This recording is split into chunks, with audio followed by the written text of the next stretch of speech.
Hello, family and friends. I hope you enjoyed the next story that I'm getting ready to tell you. I just got finished with another video for you and decided since I got all dressed up and no place to go, I got dressed up because I feel like I've welcomed you into our home and I feel you deserve um, someone to greet you that is expecting a special guest. So, anyway, the story I have to tell you now, it was bittersweet, but I think it's important for those of you that may struggle with some of the issues that we as a family had to face. Um, when our father passed away, he passed away from lung cancer, and we took care of him clear up into his dying day. In fact, he died in my sister's arms, the very sister that went to look for that puppy at the Pets on Parade. He died in her arms. She was a nurse, and she had the strength not to call the fire department because he had DNR orders. And I marvel at that kind of strength. I don't know if I could have been that brave because we weren't ready for him to go. But um, be that as it may, once he passed, my mother decided to cremate him. And no one in our family had ever been cremated. And I wasn't sure how I felt about that. Um, but she did that anyway. And when they picked up the black box with his cremains, my brothers wanted some of his ashes to put in a little vial and put it on a chain for them to wear around their neck so they could feel close to Dad. Um, and I thought, there's no way in the world I'm ever going to dig in that box and go through those ashes because my father had had arthritis and he'd had several joint replacements. And I couldn't imagine opening that box and seeing something like that and being horrified. I was pretty naive. Um, but anyway, my sister, my younger sister, the one that had the key in her pocket, um, she said, "Well, that doesn't bother me. I'll go downstairs and I'll get you some ashes." So she went downstairs, and a few minutes later, she called me down to help her. She said, "Trish, I can't get this box open. Can you help me?" So I thought, oh boy, here we go. So I walked downstairs, and as we're struggling, and I'm praying, Lord, give me the grace to accept what I might see here. Um, the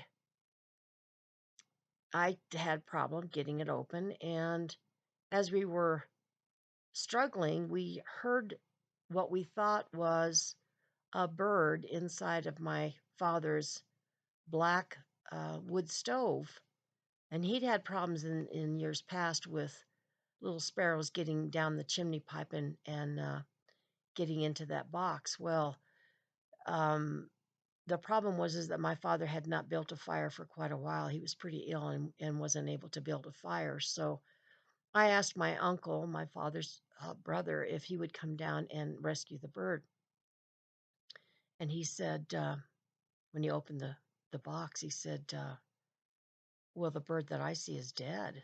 And he picked it up, and there was this little dead sparrow. And I said, to my uncle, I know there is a bird in there. I heard him fluttering around. So he said, oh, here's another one. So he picked up another dead bird. He said, I don't see anything else. So I got up and walked over to the wood burning stove and looked down, and I could barely see two little beady eyes looking back up at me. So I reached in and put my hands around this little bird, and the minute I did that, I could just feel his little heartbeat just going 90 miles an hour. He was so scared. And I thought, well, you poor thing, you're just covered in soot. And how long have you been in there? And I'm going to take you outside and turn you loose. So I took it to the back patio door, and I opened the door, and I opened my hand, and that bird flew away, and he flew over to a tree and looked back at me. And I noticed that when I turned loose of the bird, there was soot all over my hand. And the second I turned loose of that bird, I heard the Lord say to me, "The soot on your hand is no more that bird than the ashes in that box are your father."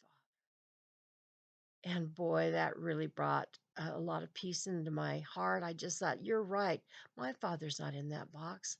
It's just his cremains, what's left over. His spirit is no longer there. What was I thinking? But wouldn't it, I mean, when you think about how God knew, pardon me, God knew that I really needed some to be comforted in that time frame. And what a special way that he did it. Um, So I was able to go down and get that box open and get some cremains for my brothers and put that whole situation behind me.